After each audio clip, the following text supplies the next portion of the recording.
In front of me is Samsung Galaxy Z Fold 8 and today I would like to show you how you can clean storage.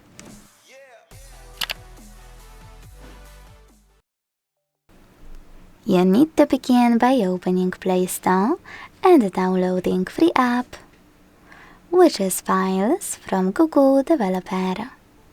Not sponsored, by the way. When it's ready, launch it. Now, to use it, hit Continue and tap on gray switcher next to Allow Permission. Then select those three lines at the top left corner and hit Clean. Select Clean next to Junk Files and Clear in the pop-up.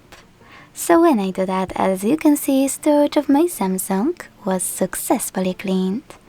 If you want to do it faster in the future, you can always hold Files up until you see this pop-up. From it, select Clean and get transferred to this section right away. Thanks so much for watching. If you enjoyed this video, leave a like, comment and subscribe. Bye!